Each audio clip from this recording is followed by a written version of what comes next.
pequeño Timmy Marlowe desapareció, todo el pueblo estaba enfermo por la preocupación. Timmy era uno de los niños modelos, un niño buenísimo, como dirían, un alumno brillante, un chico de buen corazón que era respetuoso con todos en el pueblo.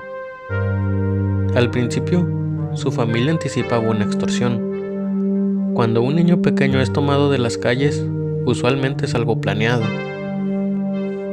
Era posible que hubiesen estado observando a la familia y que esperasen una suma enorme a cambio de regresar al niño seguro.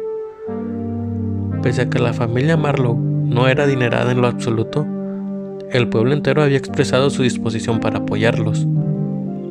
Pero a medida que los días pasaron y se convirtieron en semanas, nada sucedió. Ninguna llamada, ningún correo. Voluntarios atentos armaron campañas de búsqueda. Todas las personas en el pueblo habían llegado para ayudar en el rescate del pequeño Timmy. Pegaron volantes en cada poste de luz y en cada edificio. No se podía recorrer una calle sin ver la dulce sonrisa de Timmy iluminándote.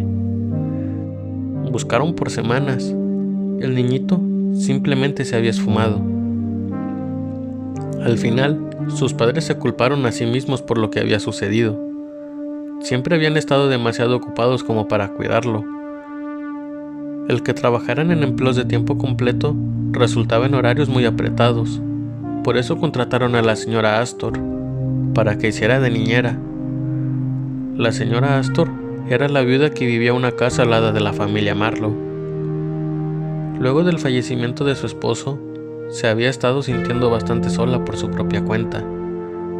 La señora Astor les dijo a todos que Timmy nunca regresó de la escuela aquella tarde. Y era verdad. Era una anciana intachable. Nadie había conocido a Timmy mejor que la señora Astor, lo cual, al final, fue la razón por la que lo mató. Timmy era un monstruo. La señora Astor lo vigilaba cuando él creía que nadie estaba pendiente. La manera en la que mataba a los animales de los vecinos y cómo se reía cuando eran anunciados como extraviados. Lo había visto poner veneno para ratas en las bebidas de su familia. Nunca lo suficiente para matar, solo lo suficiente para provocar que se enfermaran violentamente. Y la señora Astor nunca dijo ni una palabra. Entonces, Timmy se habituó a pegarle. Los moretones nunca fueron cuestionados. Después de todo, ya era una señora mayor y le salían moretones con facilidad. Timmy se aprovechó de esto y comenzó a golpearla más fuerte. Hacía berrinches y le tiraba las cosas, hasta llegar a una noche en la que la señora Astor se fue a casa con una nariz rota. Atraerlo con galletas y postres no había sido difícil. A fin de cuentas, ningún niño se podía resistir a su gastronomía. Timmy se murió al instante. Lo único que quedó por hacer fue ingeniar la manera para deshacerse del cuerpo. Las personas del pueblo habían creído que la señora Astor era una anciana dulce e inocente.